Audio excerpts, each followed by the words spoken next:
As this year has continued to be a challenging one due to the ongoing impact of COVID, we feel that our forecast and the information that will be presented today are more important than ever.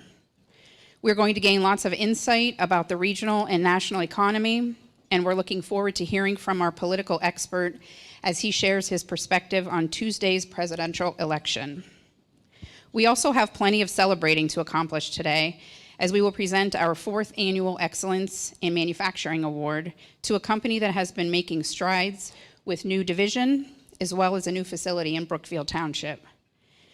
And we are so excited that our forecast breakfast is among the first events to be held at this amazing venue. And in a couple of minutes, we're going to mark this momentous occasion, chamber style, with a ribbon cutting ceremony to officially congratulate the Cafaro Company. But first, I'd like to begin our program by introducing our head table. From your left to right, Daniel Vodhanel, General Manager at Panelmatic Building Solutions, our Excellence in Manufacturing Award recipient. Anthony Cafaro, Co-President of the Cafaro Company. Guy Coviello, President of the Regional Chamber Foundation. Dr. Paul Sarasic, Professor of Politics and International Relations at Youngstown State University, and our keynote speaker. Pete Asimakopoulos, Executive Vice President, Small Business Banking and Youngstown Market President at First National Bank, our event sponsor. And Ahmed El Nakali, Managing Director and Head of Interest Rate Management Capital Markets at First National Bank, our forecaster this morning. Just a reminder that with COVID cases continuing to rise, we ask that you please keep your masks on once you have finished eating. We will also be wiping down the podium in between uses, so please pardon our cleaning. We value each one of you and want to ensure that everyone feels safe and comfortable. We would also like to thank our friends at the Eastwood Event Center for helping us to follow guidelines set forth by the state and the CDC, and applaud them for their level of service and attention to detail. When we found out that a new event venue was slated to be built here at the Eastwood Mall complex, our team was elated. In a typical year, the Regional Chamber holds close to 100 events. 4 of those are signature events and garner 400 to 600 attendees each, although in some years those numbers are much higher. There aren't too many venues in our community that can accommodate such crowds. And that is just one of many reasons why we couldn't wait for this facility to open. With its prime location at the Eastwood Mall complex, surrounded by endless retail, lodging, and dining options, the Eastwood Event Center is a true gem, and we would like to take this opportunity to thank Anthony Cafaro and his entire team for bringing their vision to life and giving us one more reason to be Valley proud. I'd like to ask Anthony, Michael Patrone, and Mayor Mankiewicz to gather in front of the stage for the official ribbon cutting ceremony, and then Anthony will share some insight about the new facility.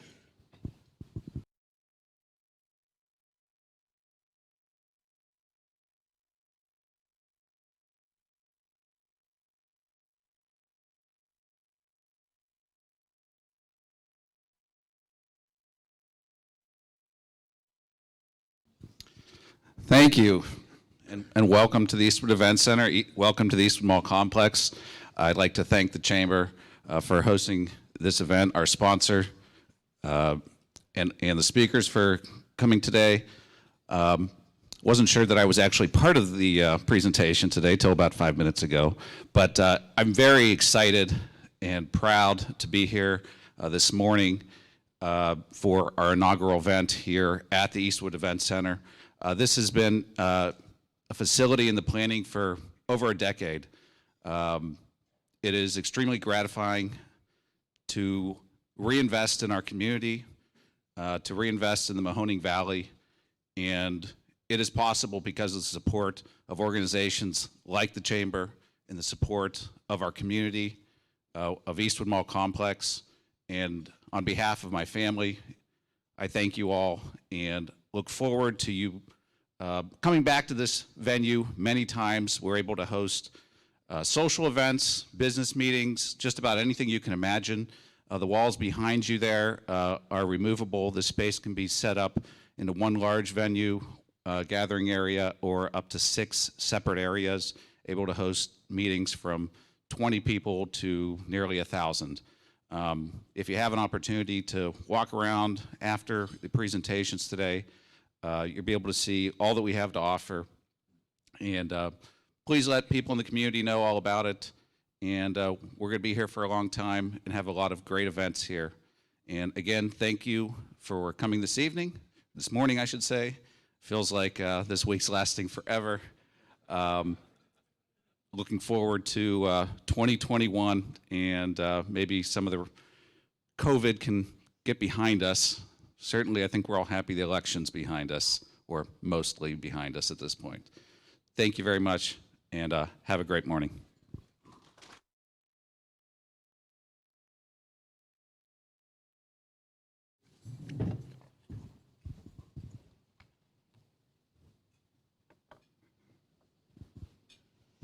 Thank you, Anthony, and congratulations again to you and the Cavaro Company. We wish you much continued success and can't wait to see what comes next. I'm glad to kick off our updates this morning by taking a look at what the Regional Chamber's Economic Development team has been working on this year, as well as what's pending in our project pipeline. As in the past few years, we've placed a results piece at each of your seat for your review. Even with the many challenges created by COVID, the Regional Chamber's Economic Development team had one of its best years. The incoming leads haven't slowed down, and our staff hasn't skipped a beat. Our work has resulted in over $2.3 billion of investment throughout 2020, and another $1.4 billion of pending investment to be announced in the next 12 to 24 months. This year, we switched things up a little bit for our economic development video, and instead decided to illustrate how the overall investment directly impacts each one of us as individuals, as well as the communities where we live. Please turn your attention to the screens to learn more about how the economic impact of the private investment supports our community throughout 2020 and beyond. At the Regional Chamber, we work to support the retention and expansion of local companies and the attraction of new investment to the Valley. We do this by assisting investors with site selection, incentive coordination, workforce development, customized research, and legislative advocacy. As a result of the work we accomplished in 2020, companies invested more than $2.3 billion in real estate and machinery and equipment, and created 1,330 new jobs. With business-to-business purchases and sales beginning, the spin-off impact generates additional investments totaling more than $215 million and 3,154 new jobs as suppliers and service providers grow individually.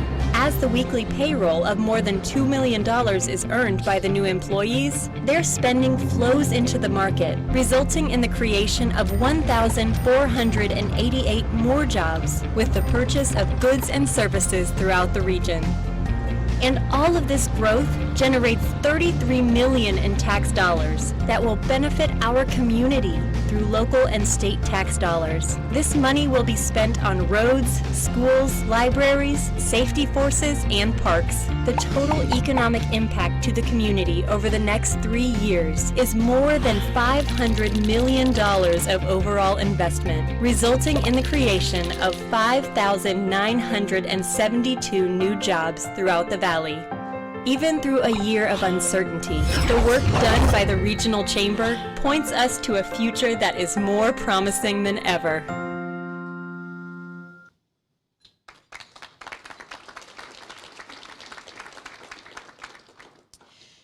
To create the figures presented in this year's video, we utilized the Chamber's economic impact analysis software. So please note that the figures presented here are not representative of the long-term benefit to our community, but rather the 3-year window of a project life cycle. The long-term benefit of this year's investment certainly goes well beyond that time frame and has the potential of increasing as a result of additional suppliers and service providers investing in our market in the years to come. The Regional Chamber's economic impact analysis software has been enormously beneficial to our nonprofit, government, and business members, that are looking to explain the impact of their work and investments to their customers, boards, and constituents. Because of this, we've drawn a name from today's attendance list to win a free analysis valued at $600. Congratulations to Heinz Industries. Is Heinz here this morning?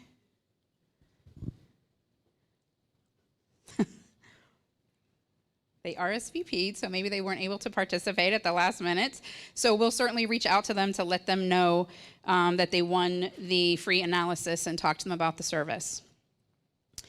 Once again, the Regional Chamber and Northeast Ohio's Manufacturing Advocacy and Growth Network, also known as Magnet, have come together to highlight a Valley manufacturing firm making significant strides in their industry.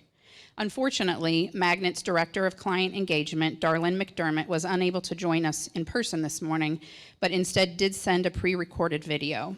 Please turn your attention to the screen where she will announce the 2020 award recipient.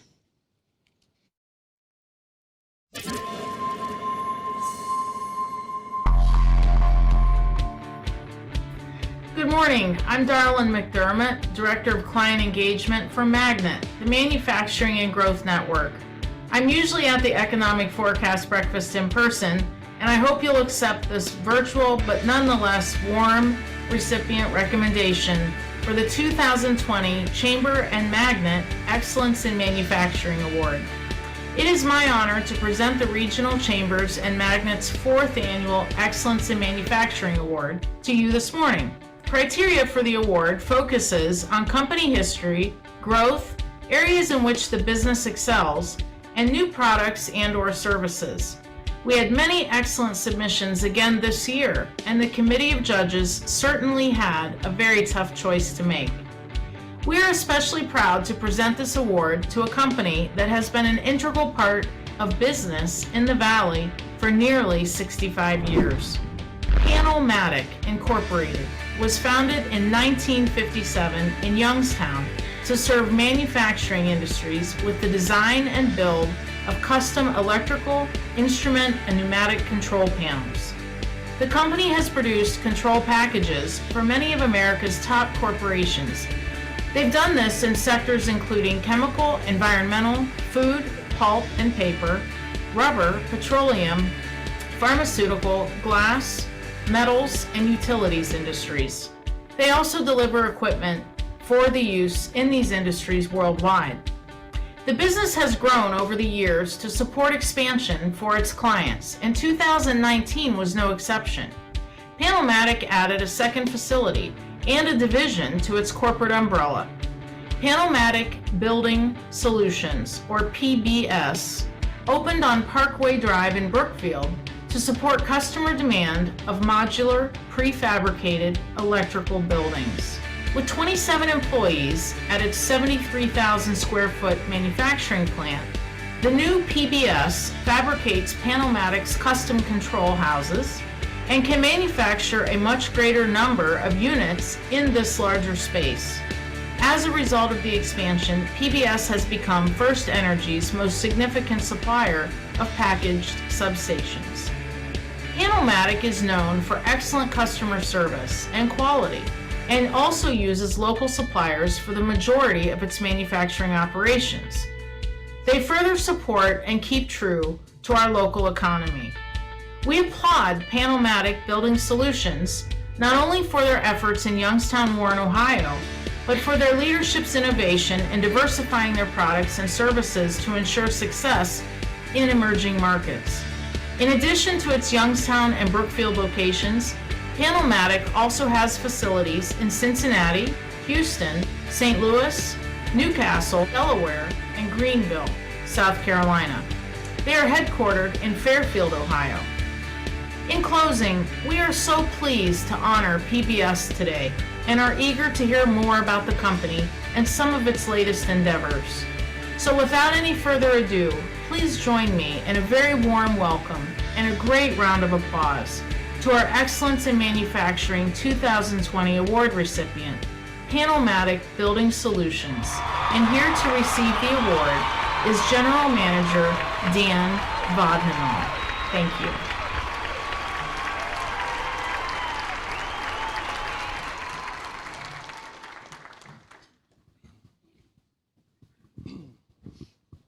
Well, thank you very much.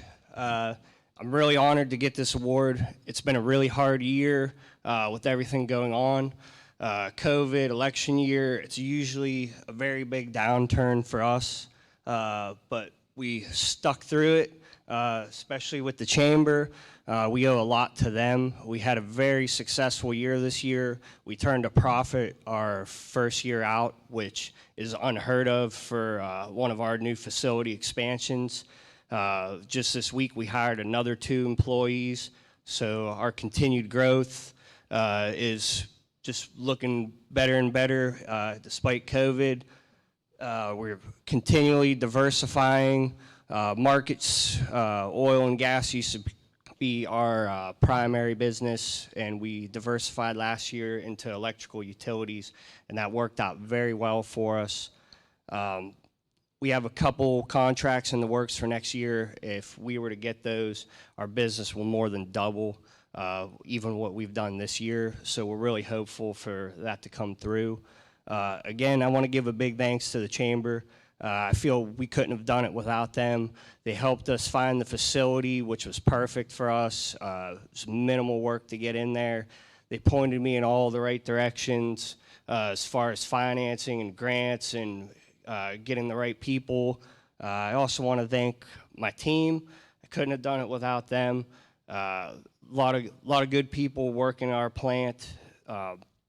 Those of you that don't know, Panelmatic is an employee-owned company, so we really pride ourselves on just being a really family-oriented business. We have a lot of people, even this year, retire 30, 40 years with the company. So this is a big deal for us, just continuing to grow in the area and support the local economy. And we thank everybody for coming today and giving us the award.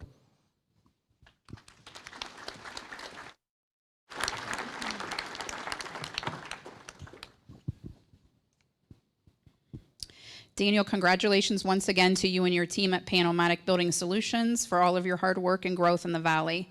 We wish you much ongoing success. And thank you again to Magnet for your continued partnership and support in presenting this significant honor. The Chamber is also grateful to have a longtime corporate sponsor and friend in First National Bank, who has continually supported many of our initiatives and endeavors. It's truly a pleasure to introduce from First National Bank, Pete Asimakopoulos, Executive Vice President, Small Business Banking and Youngstown Market President.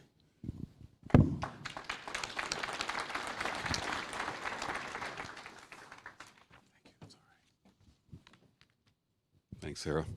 Good morning and welcome, everyone. Great to be with all of you today.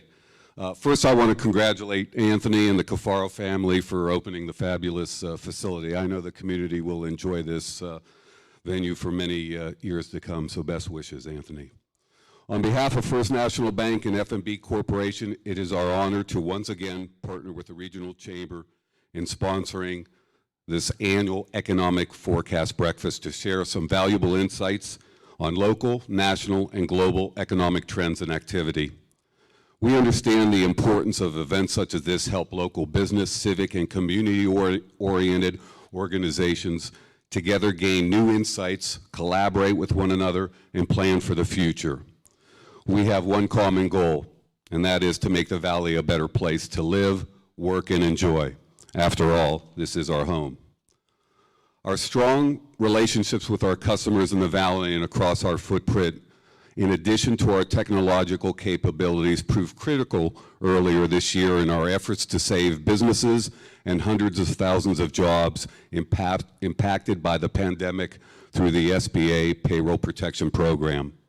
F&B employees worked tirelessly to facilitate tens of thousands of PPP applications, in addition to taking proactive steps to make sure our customers and the community had the financial resources and support they needed to navigate through the crisis.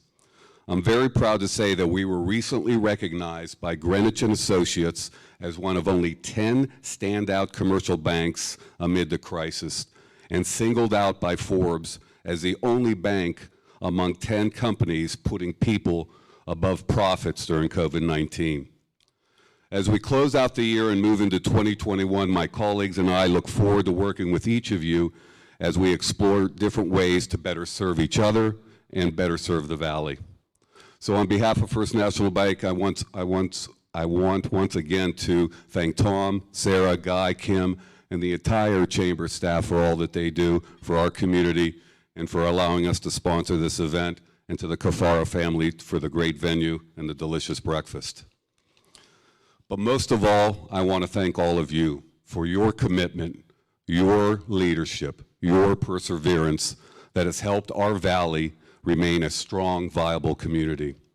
Thank you again and enjoy the program.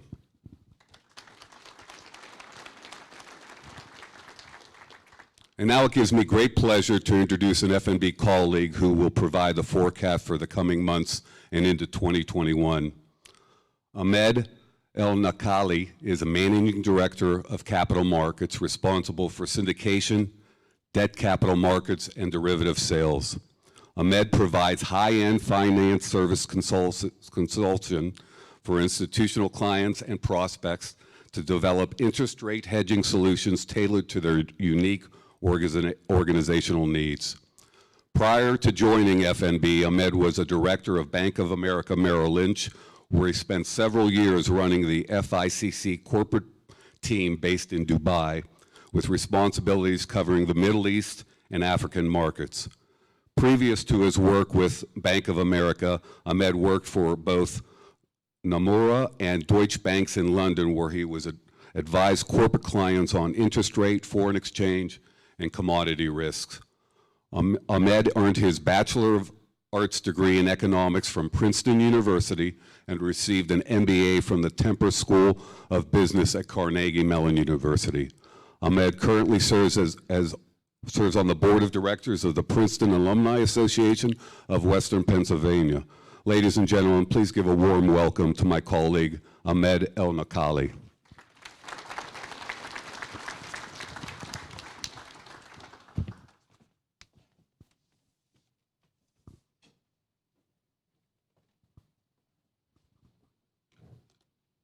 Well, thank you, Pete, and thank you to the Chamber for having me this morning. This is truly a beautiful venue, and it's great not to be on Zoom so we can actually see each other.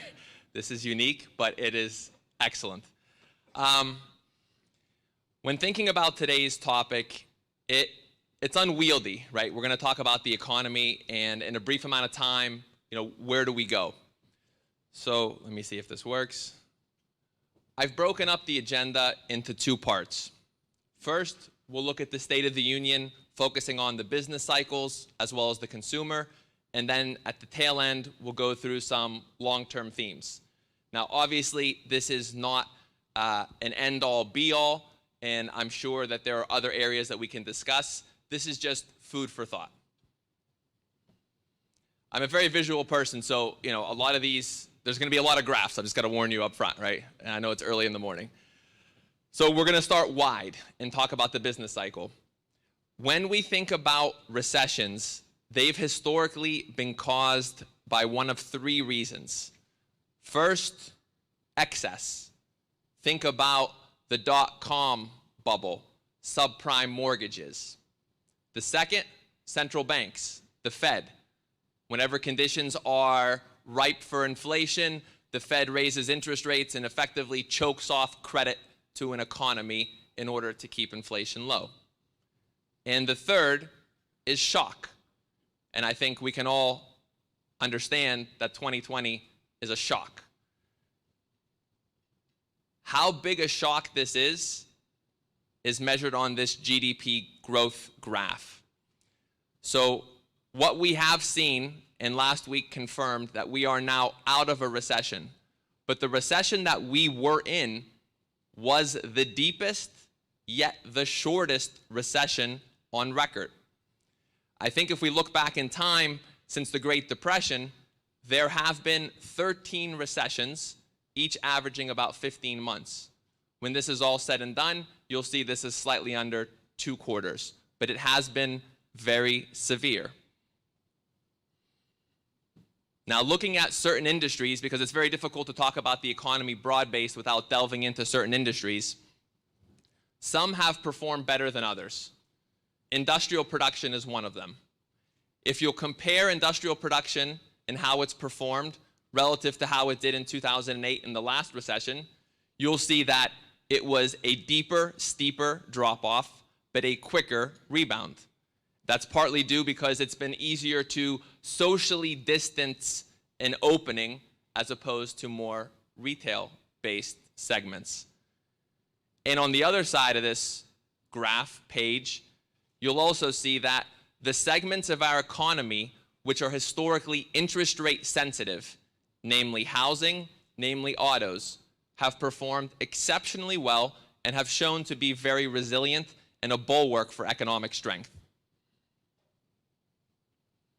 Now, on the flip side, looking at certain industries through the lens of unemployment, those industries, and I think this is intuitive for all of us, which are retail consumer facing, have suffered. If we see the graph on the left, the red bar charts, you'll notice this is the number of job losses from February through August. And they are in the millions even now when we look at the retail sector. Changing over to the unemployment rate, we also see that the worst is behind us. So there have been a net loss of 22 million jobs at the peak of the crisis, and now we're somewhat have recovered about half of it. So there's net from February, a deficit of about 11 million. So representing this a different way, you'll see month by month, the unemployment through figures has trended lower. However, one worrying thing that I think all of us should keep our eyes on is the graph on the right. Those are the individuals who are considered in the permanent job loss category. Why that's important, because going back to the economic growth, an economy fundamentally is the number of people in a country and how productive they are. So when we have people falling out of the labor force, it is a worrying trend. One that we saw after 10 years of growth from 2008 onwards, we started pulling people back out. Now, to lose them now and skills to atrophy is a worrying trend that I think we're keeping our eyes on. Now, again, I told you there's going to be a lot of graphs because this to me is interesting, right? We're going to stick with the consumer theme for a couple more slides because the consumer does represent 70% of our economy. Now, one of the interesting things that has come about in this crisis is how have consumers spent their dollars? And we've been measuring this as a country since 1959. Where consumers spend on services, where consumers spend on goods. This data series is at its most divergent in its history. And you'll see consumers are spending now more on goods, both durable goods and non-durable goods, to the point where the actual dollar outflow is greater than when it was pre-crisis. However, when we look at the spending on services, for intuitive reasons, it is far below. As a country, we typically spend more on services, which is why our net spending is still at a deficit compared to where it is in February. Now, one of the interesting paradoxes about this spending and how it's charted is if you break down spending by income demographics, you'll see that those who are considered low income, who historically have been in these retail jobs that have been lost, their spending has rebounded back fully to where it was pre-crisis. And those who are considered middle income and high income are still lagging on their spending habits. Now, a lot of this has to do with confidence. I think a reputable survey came out in September, and it said what is the number? 55% of respondents still avoid going out. It's a shocking number, and to think about our economy and how it can develop, 55% of people are still uncomfortable going out, which is why the middle income, high income spending habits in dollars are lower. Confidence will be key in how we emerge from this. Now, if I'm sitting in your shoes, I'm sort of trying to square this enigma of an economy. We talk about job losses. We show that they're focused on the retail sector, which are historically lower paying jobs. But now we're also saying the lower income individuals in society, their spending has rebounded fully. So how do we square that? This is my favorite graph because I think it's comprehensive and it tells a lot of stories within it. This graph right here is total US personal income. Now, a couple things stand out at me. Number one, the bulk of personal income is through wages. That is the red part of the bar graph. And you'll see slightly, but it's pretty big here, from February to March to April, wages have trended lower, obviously because there were less jobs. People were unemployed. However, what is striking is that total US personal income, the totality of these bar graphs, they have risen dramatically. So total income has actually gone up through the crisis. Why is that? That is enhanced unemployment benefits. Those are the fiscal stimulus checks.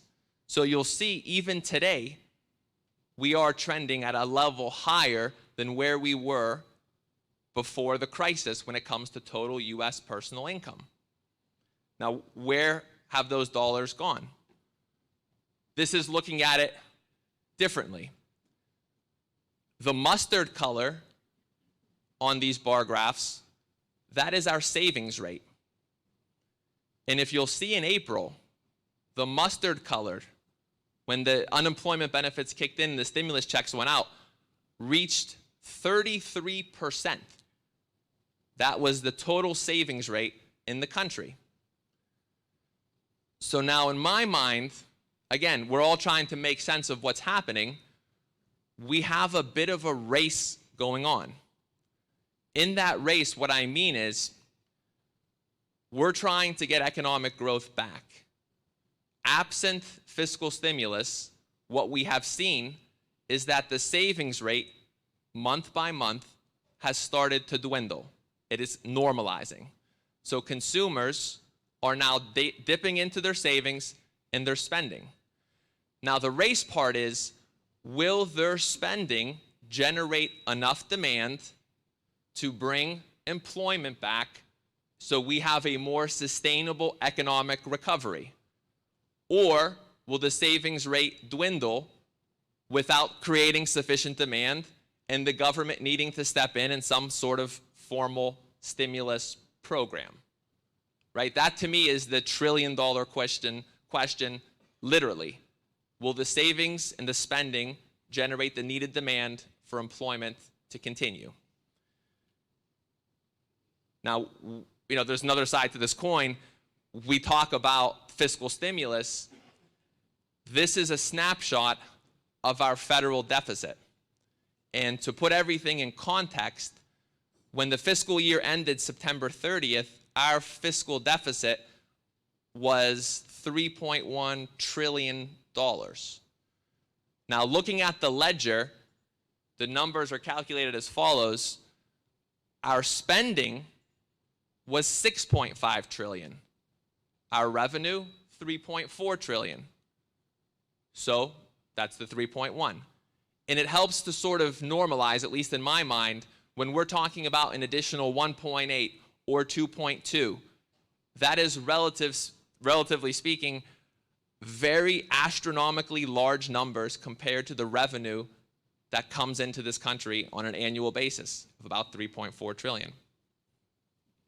So this leads into my long-term themes.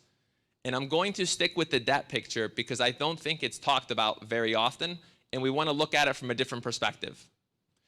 So here is a snapshot of debt growth levels from the federal government, state and local governments, corporations, and households.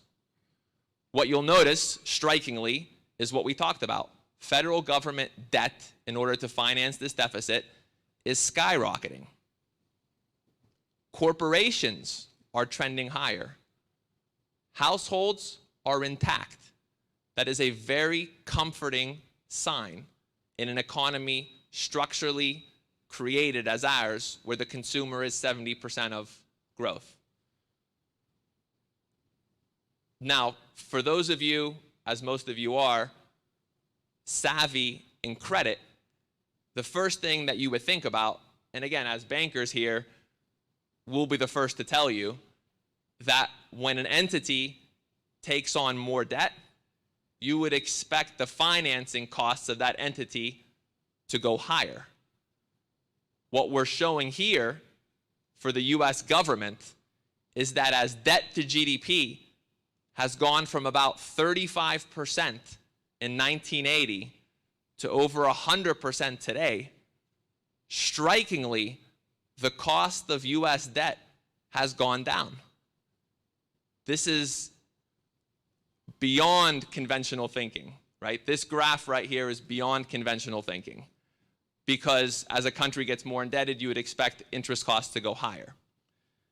The net result is a powerful argument that a lot of people are making today. Does debt even matter? Can we afford to load up with more debt? When you look at it from the prism of the servicing cost, right? We know the debt levels are booming, but the cost to service it is going down.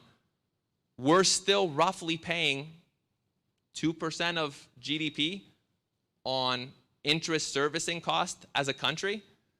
So you'll hear a lot of powerful arguments from people, this is unlike arguments that we've heard in the past about fiscal discipline. Does it even matter?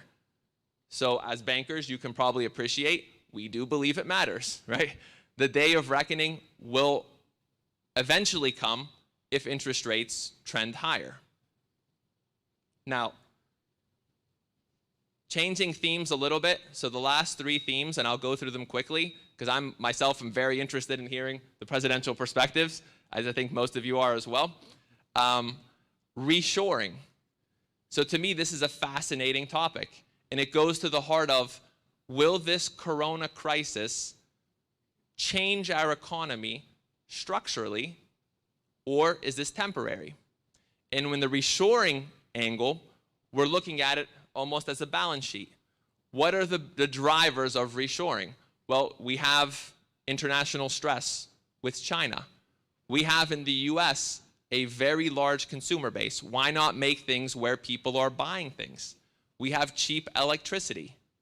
We have a lot of positive factors. And we've shown that in February and January, when the crisis tipped off in China, that our supply chains, though efficient, were vulnerable. So what we've seen this year are hundreds of companies who have either committed to or in the process of reshoring multiple parts of their supply chain back to the US. The main beneficiaries will be Middle America and the southern states. That's where these companies have said they plan to move. And this is across industries. Now, why this is not a slam dunk is because we also have, at the flip side, an ecosystem in China which is fully developed to house these supply chains. And the ironic thing about this crisis is that although they were the first in, they are probably the only major economy which will show a positive growth rate this year. So companies who are forced to think about this have to measure vulnerability versus cost efficiency and everything else. But it is something we are definitely tracking. The next is energy demand. So I'm showing this graph of, on the top, global oil demand. And obviously with restricted movement, both in travel, through airplanes and cars and everything, we've seen oil demand dip dramatically. Now, when I think about this as a long-term theme, obviously this goes back to the thesis of Will this crisis accelerate trends in alternate energy? Or is this sort of a period of time where we will go back to normal sooner rather than later, and everything normal means? And if so, we cannot read too much into a demand shortfall such as what we have seen. And encouragingly, on the bottom graph, you'll see outside of oil, the commodity sectors have shown tremendous growth over the past 3 months. That is a great sign for overall global construction and global growth. So we are getting somewhat conflicting signals, but through other commodity products that are not as widely shared across the landscape, it is painting a picture of global growth.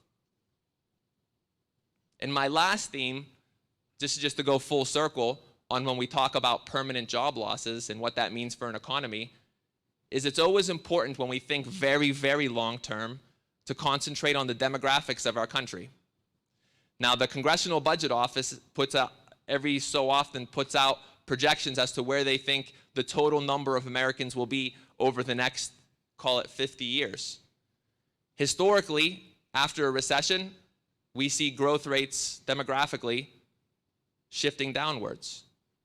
It's something to keep an eye on, both between natural birth rates and immigration. It kind of ties it all together. Because at the very end, if I were to leave you with one thought, the economy is all of us and how productive we are. And the more of us that there are, and the more productive that we are, the better it is for economic growth. Now, obviously there is a lot more that we can talk about, and I honestly look forward to having that discussion. I have to show from a compliance perspective this disclaimer. Don't believe anything I just said. Don't ignore it. But thank you, honestly, thank you for all of your time. It is great to be here in person and seeing everyone. And with that, I guess I'll turn it over back to you. Okay, thank you very much.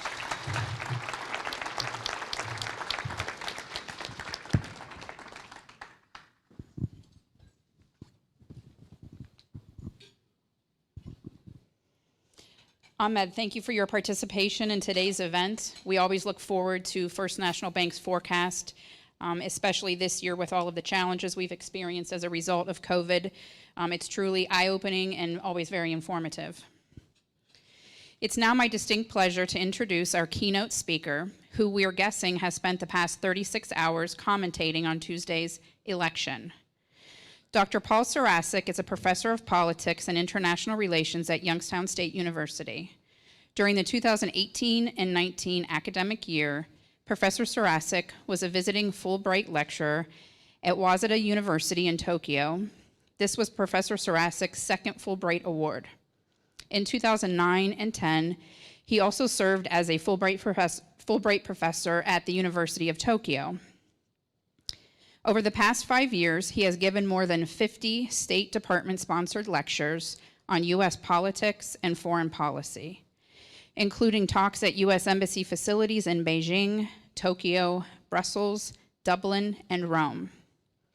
On election night 2020, Professor Sarasik was selected by the U.S. Department of State to field questions from embassies around the world. He holds a PhD and Master of Arts in Political Science from Rutgers University and a Bachelor of Arts in Political Science and Economics from Albright College. His most recent book, Ohio Politics, was published by Congressional Quarterly Press in 2018. In addition to his scholarly writing, Professor Sarasik is a frequent contributor to the op-ed pages in the United States and abroad. His articles on American and international politics and law have appeared in the Washington Post, USA Today, Bloomberg, The Atlantic, Kyoto News, The Diplomat, CNN.com, and Real Clear Politics. He has also been interviewed on CNN and NPR in the US and served as an analyst for NHK World in Japan and CNN International. Ladies and gentlemen, please welcome to give us commentary and insight on this year's presidential candidates, Dr. Paul Sarasik.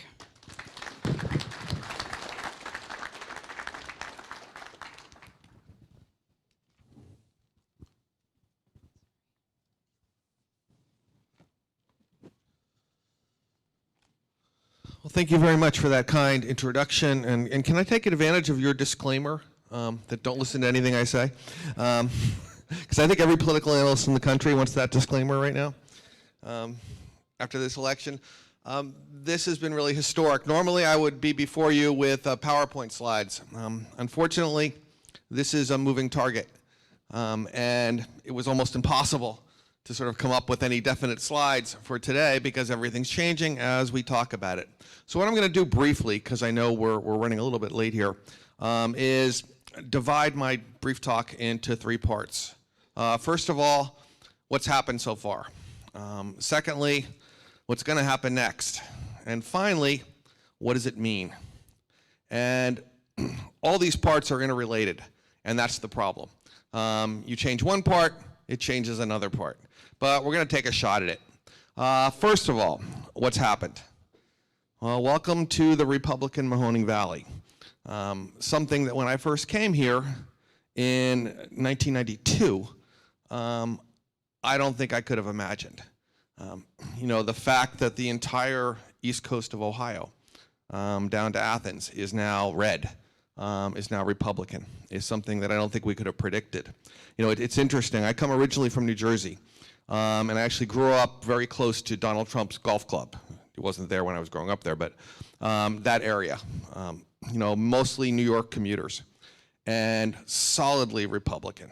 The Democratic Party did not exist in the town that I grew up in. The Republican primary was the only election that mattered. And then I moved out here, and it was completely opposite, right? Totally Democratic, barely a Republican Party at the time, and only the Democratic primary mattered. Well, in 2018, for the first time, the area that I grew up in elected a Democratic member of Congress. And here we are in 2020 with both the Mahoning and Trumbull counties voting for the Republican candidate for president. So, you know, I sort of feel like the Republican Party is following me around. It just took a while to catch up. This was a really historic election. And it's the start of what I think is a political realignment. We've been talking about that as political scientists for a long time, meaning different people are members of the parties. We're going to keep our two-party system, but the membership is crossing over, is changing, and that's actually reflected, I think, in sort of the changing politics of the area I came from and the area that I live in now. None of us has seen a realignment. None of us are old enough because it's been such a long time, almost 100 years since we had a realignment of political parties. And that's what makes things seem so strange, because when you're going through this, things just don't make sense. They're difficult to predict. And I think that's one of the problems we're having, because we haven't caught up with what's happening in the parties. Overall, we have a lot to actually be proud of. We had a record turnout in this election. Probably about 67% of the voting eligible population, which, again, none of us have really seen in our lifetime. It's really, really historic, and we should be proud of it, the fact that so many people participated even during a pandemic. I do a lot of work with the State Department, as you heard in my introduction, and about a week and a half ago, I gave a lecture to the embassy in Bangladesh, and they were talking about their elections, which were coming up, and the problems that they have. If you don't show up early enough in Bangladesh to vote, somebody else votes for you.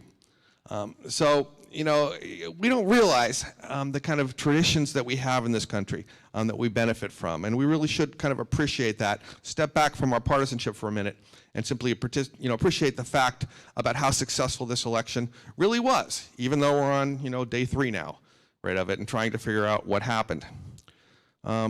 Again, things aren't making sense in our traditional way of looking at politics.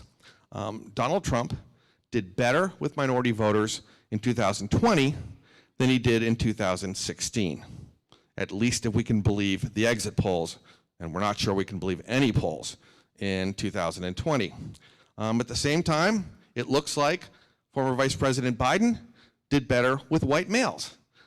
So that none of this kind of was expected. The suburban vote we thought was going to be really bad for Donald Trump. It wasn't that bad for Donald Trump. So none of this stuff is making sense. We're still trying to figure out what's going on.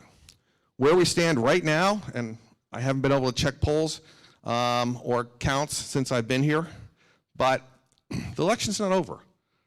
The high probability is that former Vice President Biden is elected president, but it's not certain yet. There's a path for Donald Trump, and we'll learn a lot today. And that path is Arizona, Georgia, and Pennsylvania. He holds those 3 states. He's the next president of the United States, or he's reelected, I should say, as president of the United States. But again, he's behind in Arizona, catching up. He's ahead in Pennsylvania, but falling behind. And Georgia is sort of back and forth, right? So that's why we really don't know, but we'll probably know more today as we get more counts. But that's what we're watching. Nevada, although everybody's talking about it, I don't think matters all that much. They only have 6 electoral votes, and they're not necessarily part of the path. So the big thing to watch for first, I think, is Arizona, to see if Trump overtakes Biden in Arizona, and then we're going to watch Pennsylvania. That's at the presidential level. We'll talk for a minute about what's going to happen next to that level, but let's not forget about the other elections that we've had, right? The United States Senate and the House of Representatives. First of all, in the House, the Republicans overperformed. They were supposed to lose seats, and as of now, they've gained about 7 seats in the House of Representatives. So still will be in the minority, but in much better shape than they were before. And if history is any guide, in 2022, they'll probably take back the House of Representatives, again, if Biden is elected president, because generally the party in power loses seats at the next midterm election. So again, these are moving parts because we don't quite know who the party in power is going to be. In the Senate, it looks like Republicans have held the Senate, but it's not certain yet. And again, there were surprises. Susan Collins up in Maine. We pretty much all expected her to lose because all the polls told us she was going to lose. And the interesting thing about Maine is they use something called ranked choice voting, which is essentially instant runoff. So if you don't get 50%, then they lop off the lowest vote person and redistribute those votes because you vote for more than one person in Maine. And as a political scientist, we were sort of fascinated to see how this was going to work in a Senate race. We didn't get to see it because it looks like she's over 50%. So she's in. And of course, Republicans picked up a seat in Alabama, Tommy Tuberville. It was kind of funny. I had a reporter from Belgium I was talking to, and he called me the day after the election and said, well, how did you know that Tommy Tuberville was going to win in Alabama? And I said that I have experience knowing how powerful former football coaches can be. So they picked up, my boss isn't here today, but Paul can communicate that. But you know, anyway, they picked up the seat in Alabama, held the seat in Maine.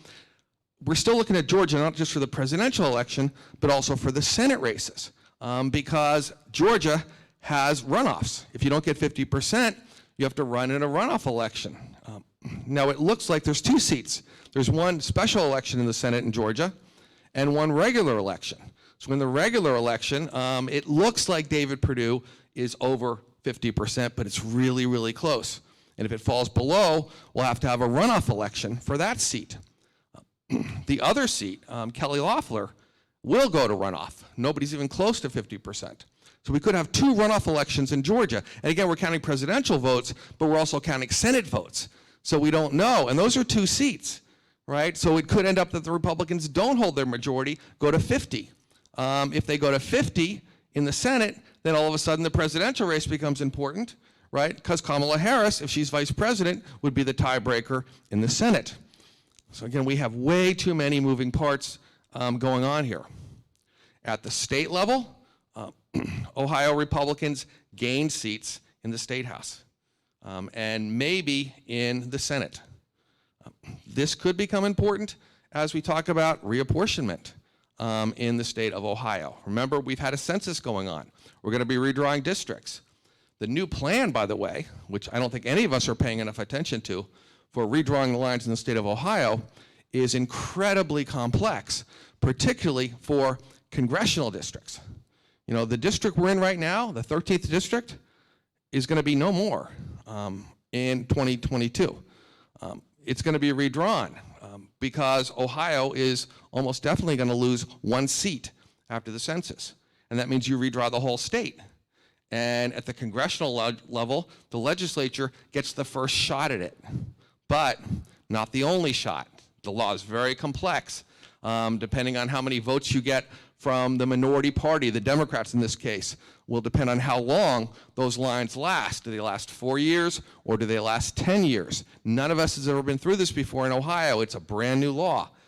It works differently for the House, the state House districts and the federal districts. Put into that mix the fact that Republicans lost 1 seat on the Supreme Court, state Supreme Court, right? They still have a majority, but one of those members of the majority, Maureen O'Connor, is somewhat of a swing vote. The state Supreme Court will be involved in any reapportionment controversies. And the new law just doesn't tell us who gets to draw, but how they draw. And that's going to be an issue before the court. So we've got a lot of these fights coming up, and it's going to be really important for the Valley, for our political importance, how the lines are drawn. You also had a switch, by the way, in the prosecutor in Franklin County. That could also become important. We all know the situation with former Speaker Householder, probably more prosecutions coming, and having a Democrat in charge of the prosecutor's office instead of a Republican in Franklin County could also be a very big political story as we move into the future. Back to the presidential race. What's going to happen next?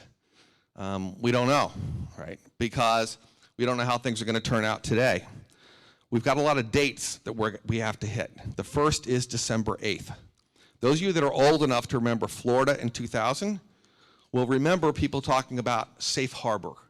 When you've got to have your count in order to make sure it counts in Congress. And that date is December 8th. If it's close, if Trump wins Arizona and Georgia, and he loses Pennsylvania by a narrow vote, he's going to go to court.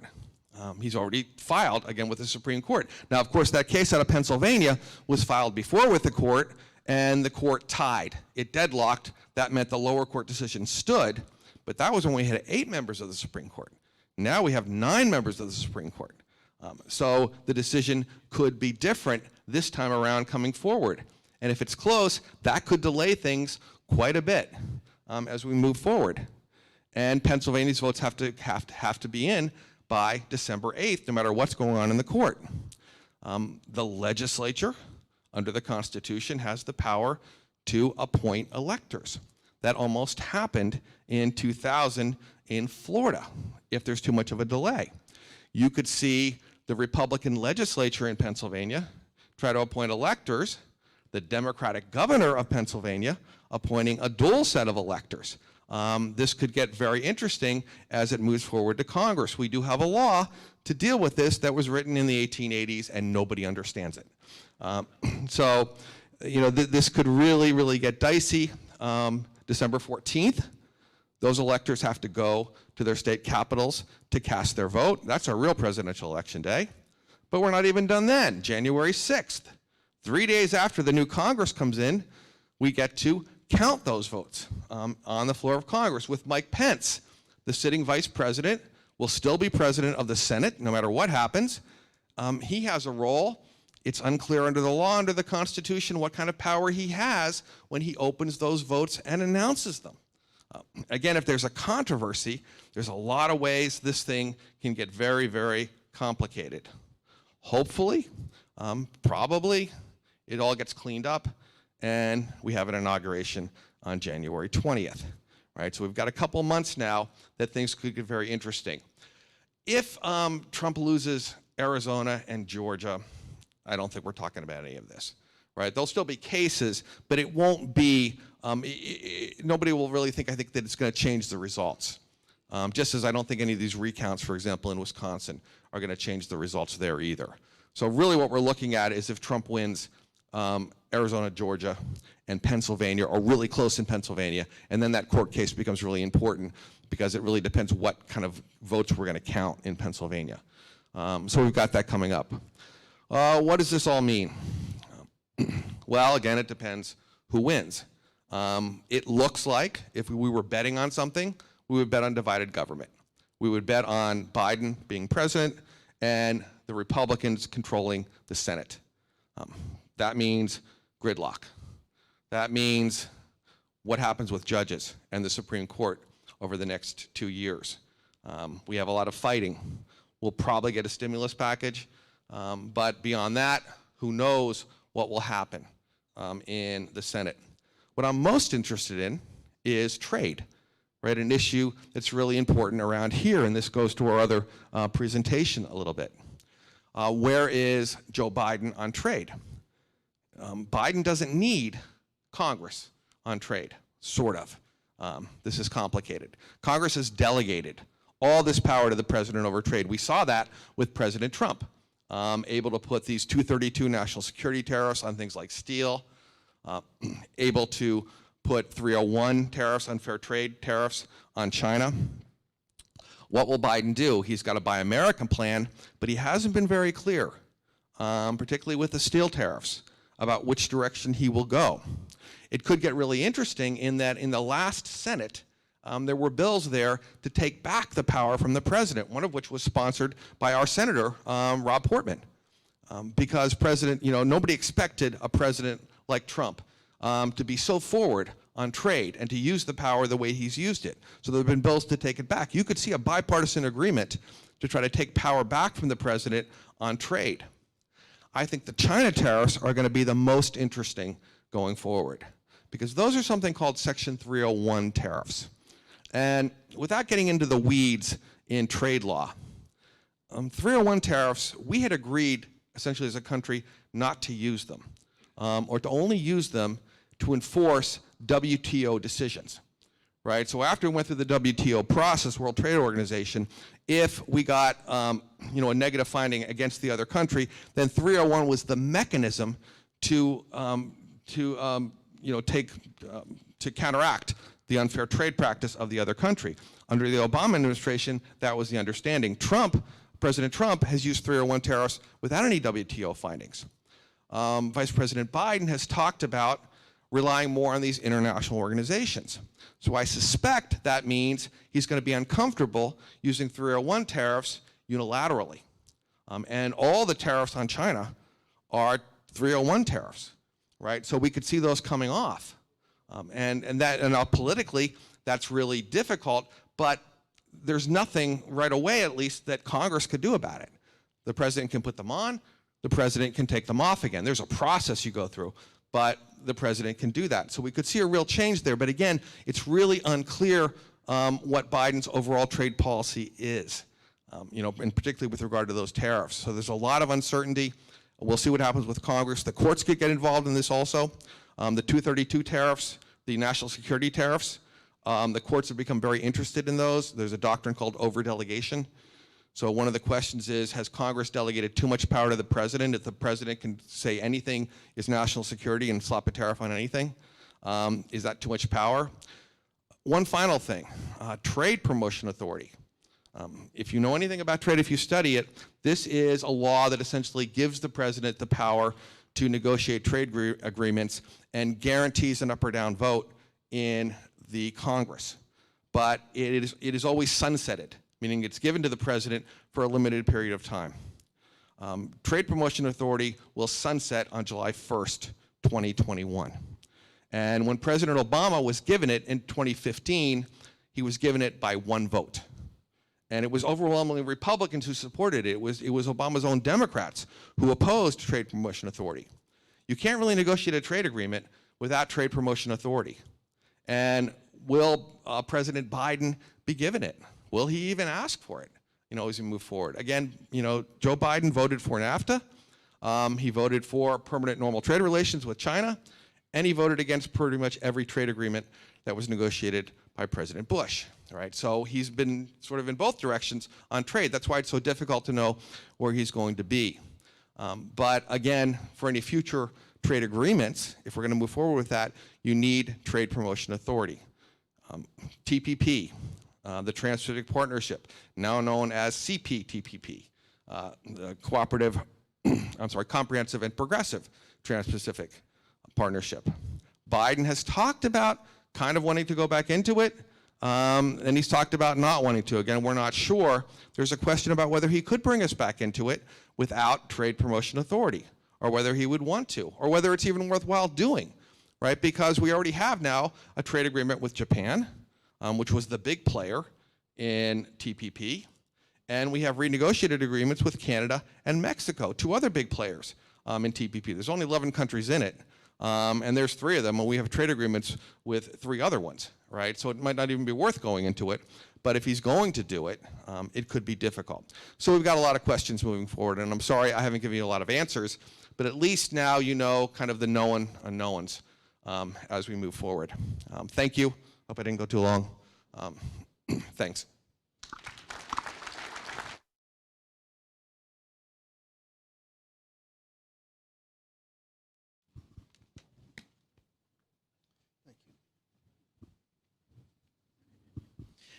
Thank you, Dr. Sarasik, and rather dizzying, but giving our manufacturing base here, those trade policies are extremely important to our local economy.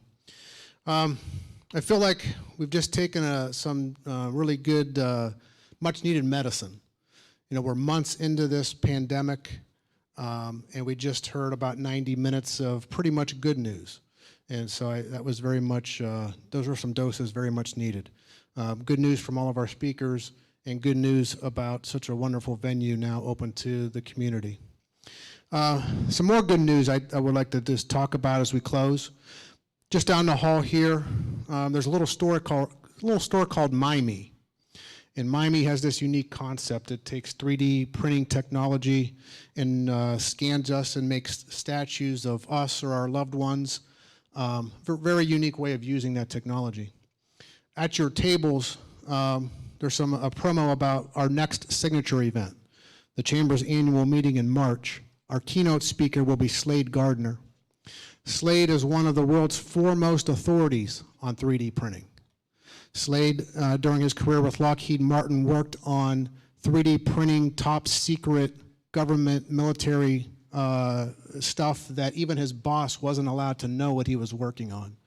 And Slade is now owner of his own business headquartered in Colorado, but that business is investing millions of dollars here in the Valley, where we are one of the world's leaders in 3D printing or additive manufacturing technology. So very much looking forward to all kinds of good things in 2021, and especially that annual meeting with Slade doing the keynote address. With that, I want to thank everybody for being here. You guys, 175 of you, give me a lot of hope that we are indeed emerging together successfully from this COVID crisis. Continue to be safe, and thank you for being here.